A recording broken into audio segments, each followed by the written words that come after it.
Most weeks when I come forward to do kind of the intro to the prayer, I have a piece of paper with me and I talk about the different folks for whom we pray. And I absolutely want you to keep those folks on your hearts and in your minds this morning, those names in our bulletin, those people in our lives. But I need to tell you a little story. Last Sunday I had a wonderful experience. And I went to sleep on Sunday night exhausted and so energized. And I woke up a little early on Monday morning, and as I'm prone to do, I grabbed my phone and I opened up Facebook. And I saw the news of the shootings in Las Vegas. And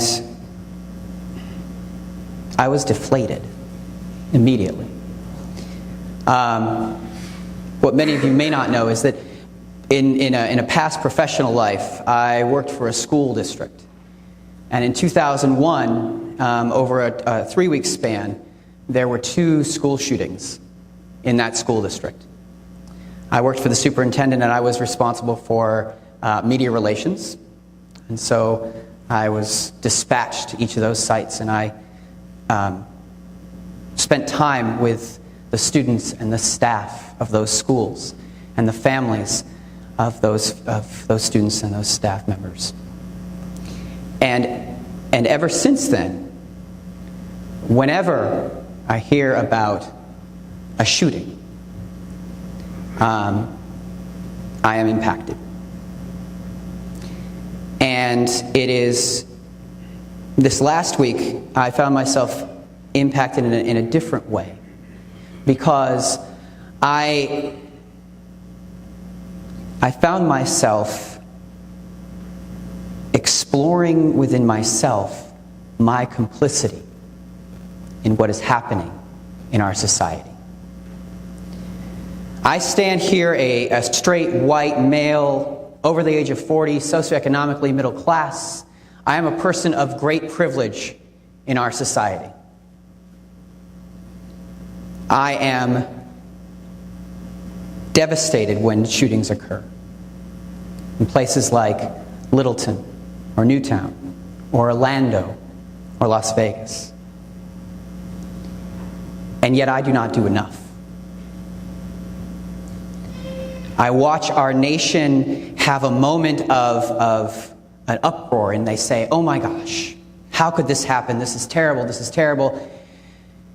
And organizations respond back and say, now is not the time to be political. Organizations push back and say, now is not the time to talk about what we do. We need to give people space to mourn, to grieve. And then time passes and we don't talk about what we need to do, until another shooting comes and the cycle begins again. I want to take this moment as a moment of confession that I have not done enough. A pledge to do more.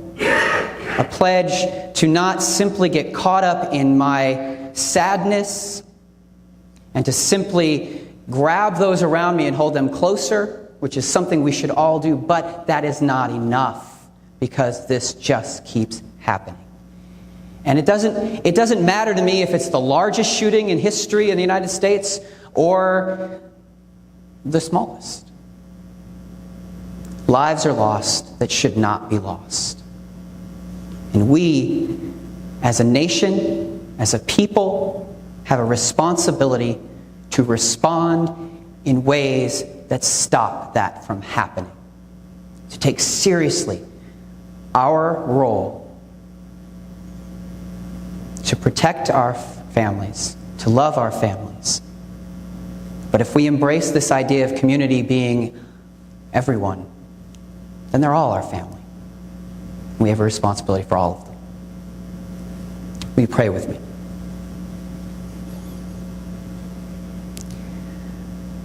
God, we come before you exposed. We come before you not knowing what it is we must do, what it is we can do. And we ask for your guidance. Help us find the ways to bring change. Help us have the courage to take the steps necessary. Draw near to us and help us love all of those who are hurt, who are injured. Help us love all of those who might hurt, who might injure, but do so in a way that doesn't allow, in a way that corrects,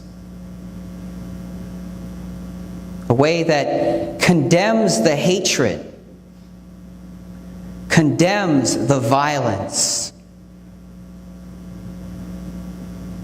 but lifts up humanity.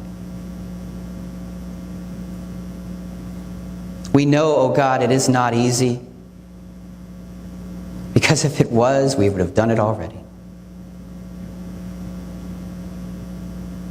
We know, oh God, what the easy paths are, because we've taken them. Encourage us, oh God. Embolden us to take the hard paths. Embolden us to make decisions,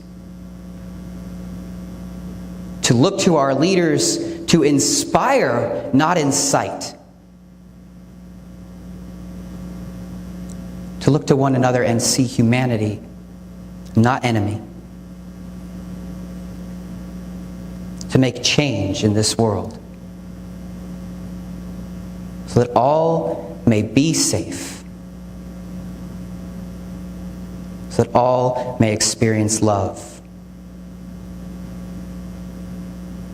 so that all may simply live.